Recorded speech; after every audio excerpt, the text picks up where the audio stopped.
کہ جو پیٹرول جو لوگ استعمال کرتے ہیں وہ زیادہ تر بڑی گاڑیوں اور گاڑیوں والے ہوتے ہیں، جی نسبت اس کے آپ کے ہائی سپیڈ ڈیزل جو ہے وہ ٹرکس اور بسز میں استعمال ہوتا ہے جی اور اس سے عام کو اثر پڑتا ہے. تو میری گزارش یہ سر صاحب بسز میں استعمال ہوتا ہے، ٹریکٹر میں استعمال ہوتا ہے، ٹیوب ویل میں استعمال ہوتا ہے، یعنی زرعی معیشت بھی چلتی ہے ڈیزل کے ساتھ.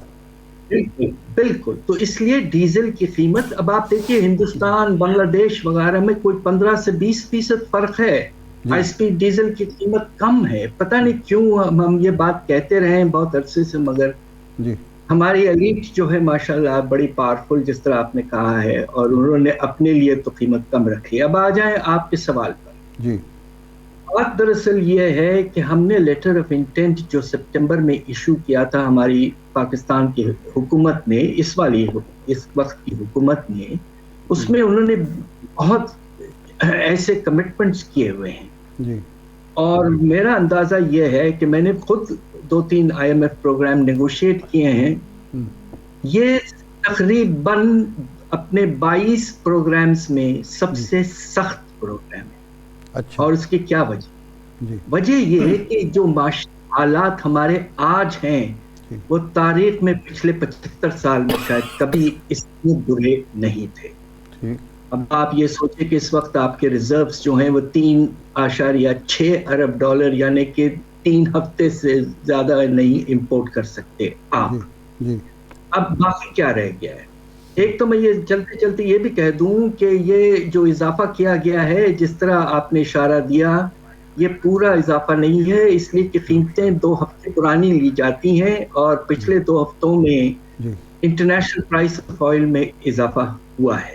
جی تو آگے چل کر آپ 2 ہفتے بعد شاید پھر سے دیکھیں کچھ اور اضافہ. جی اب کیا رہ گیا ہے؟ جی رہ یہ گیا ہے کہ آپ کو بجلی کی نرخ کو تقریباً جی 7.5 روپے بڑھانا ہے پر جو یونٹ. کہ 7.5 روپے پر یونٹ. جی جو کہ ایوریج جو ٹیرف ہے پاکستان میں اس وقت جی اس کا 40% بنتا ہے. اچھا. دوسری طرف آپ کو گیس کی نرخ بڑھانی ہے اور اس میں جو اوگرا نے ریکمنڈیشن خود دیا ہے وہ 74% کے قریب ہے. 70% سے تو یقیناً زیادہ ہے. جی اب آپ یہ 4 چیزیں ملا لیں جی تو یعنی کہ روپے کی قدر میں کمی، پیٹرول کی قیمت میں اضافہ، آنے والے دنوں میں گیس اور بجلی کی قیمتوں میں اضافہ، تو مجھے افسوس سے کہنا پڑتا ہے کہ افراط زر کی رفتار جو ہمارا کنزیومر پرائس انڈیکس ہے جی جو 25% پہ ہے آج کل، جی وہ کافی تیزی سے 35% تک چلے جائے گا کم از اچھا کم. اچھا. اور اس صحیح ہے. کے نتیجے میں لوگوں کو بہت نقصان. ٹھیک ہے. اچھا پاشا صاحب اس پہ ہم آ جاتے ہیں کہ یہ جو حالات اس وقت پاکستان میں بن چکے ہیں اور پاکستان کے یہ جو معاملات ہیں اس کا برڈن پاکستان کے عوام پہ منتقل ہو چکا ہے. ارشاد صاحب سوال یہ بھی بہت امپورٹنٹ ہے. یہ سب باتیں ہم مان رہے ہیں اور جتنی بار بھی پاشا صاحب ہم یہ ساری جو شرائط ہیں، بجلی گیس کی قیمتیں، ان میں اضافہ، پیٹرولیم مصنوعات پہ لیوی بڑھا دینا، روپے کو مزید بے قدر کر دینا، یہ ساری شرائط مان کے ہمیں IMF کا یہ پروگرام، یہ $1 بلین آ بھی جاتے ہیں، تو اس کے بعد واٹ نیکسٹ؟ کیا $1 بلین سے کام چل جائے گا یا اس حکومت کو کرنا کیا ہوگا، یا کوئی تسلی، کوئی دلاسا کسی اور کی طرف سے بھی ہے کہ یہ لے آئیں تو باقی ہم دے دیں گے؟ اندازہ یہ ہے کہ انشاءاللہ جب IMF کا پروگرام ایگزیکٹو بورڈ کے اپروول سے آگے بڑھ جاتا ہے اور ہمیں تقریباً $1 ارب کا جو انسٹالمنٹ ہے وہ مل جاتا ہے، تو IMF پروگرام کی چھتری اس وقت بہت اہم اس لیے ہے کہ بہت سے ملٹی لیٹرل ایجنسیز جو ہیں، world bank, Asian development bank وغیرہ، وہ ڈسبرسمنٹ اب نہیں کریں گے جب تک IMF کے پروگرام جاری نہیں رہے گا. جی دوسری طرف آپ کے جو بائی لیٹرلز ہیں ان میں اب سعودی عربیہ کا تو آپ کو اندازہ ہو چکا ہوگا، انہوں نے خود کہا ہے کہ ریفارمز کرنا ضروری ہے جی اور اشارہ یہ دیا ہے کہ IMF پروگرام کی چھتری کی ضرورت ہے، اس کے بعد میں انشاءاللہ وہاں سے بھی کچھ